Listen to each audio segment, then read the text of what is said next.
So it's your Sommeliers, Gary Bernier and Stephen Semple, Whiskey Sommeliers, and again we're back in the vault.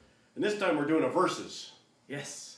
Yes. Steve wanted to do Woodford versus Woodford. Yes, sir. And I'm so excited about this one. Steve, you said this is one of your favorite.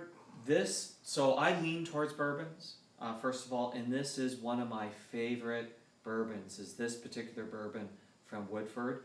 When Morning and I visited Woodford and had the tour of the whole place, and I tried this one, it was like the gates opened, the skies became brighter. This is just a wonderful bourbon. So that's your thing. That's the thing, and how they finish this bourbon.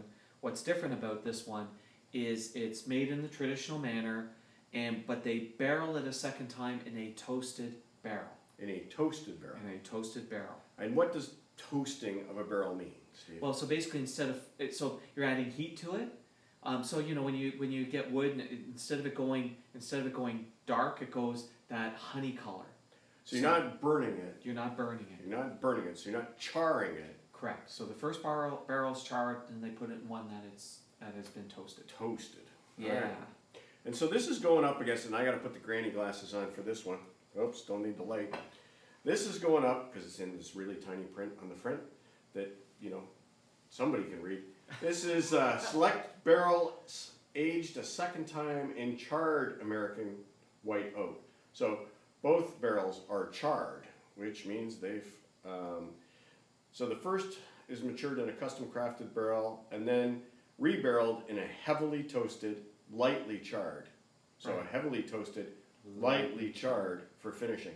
So again, this is talking about the charring and toasting process to the barrels, and it produces two different, and one's a little darker. Yeah. Looks like it. Yeah. Yeah. And the interesting thing, remember with bourbons, we're looking at the true color because color is not allowed in bourbons. So. Correct. But yeah, those are. So this is, I always love versus. I always love when you've got two that are like this. So I'm very excited to see what this is like. Going in on the nose on Steve's favorite. Mm-hmm. Oh, that's yummy smelling like Isn't that. yummy smelling? Yeah. No, I'm not even gonna give you notes. That's just yummy. Less on this guy. Less the smell. Yeah, which surprises me. I would have thought Yummy. more. And that surprises me. I would have guessed, given the description, opposite. Because there's more done to the barrel on this one. You would have Yeah. thought that there was more on the nose. Maybe there's more on the flavor. Then maybe let's go in for the flavor first. Okay, I'm going over here first. Yeah.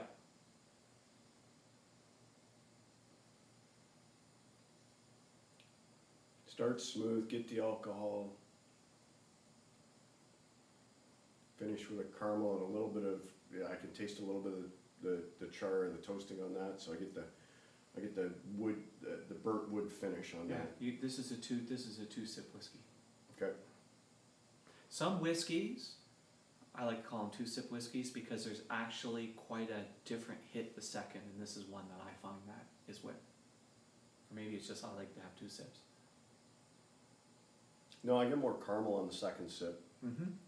I still get the little bit of the alcohol explosion, and I still taste again kind of the toasting and charring on the finish. To me, on the second one, yeah, you get the toasting, which you don't get on the first one. Oh, that's such a good bourbon. Oh.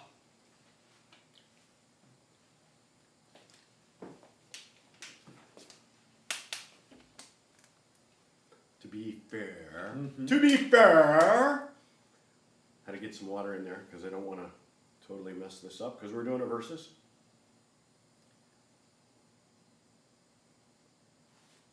Oh, that's so different.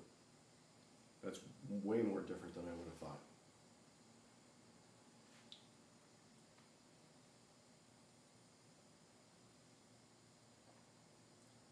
Oh, that is surprisingly different. It is, I'm trying to think, it's heavy. And it's right on the front of the tongue. Yeah. And there isn't the big alcohol explosion to follow. No. And the finish is so clean. Like I don't find much on the finish. But it's almost like the hit at the front is, it's almost like you've taken a bite of of like super soft caramel. You know, Uh-huh. the type that just more like the caramel that you would put on an ice cream, but not like this in terms of the texture, in terms of that thickness, but not sweet. Yeah. That is really, and then yeah, Yeah, this is a very front forward tasting whiskey. Hits you at the beginning of the tongue, doesn't even roll to the mid to the back to me. It finishes super clean. This is all at the front end, which is so different than the other one, which had the 3 components to it. okay, so now take a sip, hold it in your mouth. I did that. Did you not then get a hint of smoke on that one? No, No, eh? no. Okay, because I did. Okay. I did. You know, that is what actually really surprises me about this, especially when you compare the two. My expectation would be that this would have more going on the nose than it had less, and I would expect more smoke on this. And it like this is, yeah, it's very caramely, very smooth, and then there's just this little smoke finish for me. But Okay, so the most important question now. Is this still your favorite? well, you know, when I said I'd never said it was my favorite, I said it was one of my favorites. Of the 2, does it still hold top position? Boy, I don't know. I'm really not sure. I would need to deepen my relationship and take a bottle of this home. Oh, I see. Before I'd be able to tell. I see how you are. For me, this is the clear winner. It is it? Yeah, I would if I was staring at the shelf and I had the choice between the 2, I would definitely be this guy for me. All right, well, I'll still always make sure to have a bottle of this round for you, buddy. Oh, thank you very much. Thanks, guys, for tuning in for Woodford versus Woodford. Reserve versus Reserve? I don't know. Double barrel versus Barrier, double barrel. Charlie, double.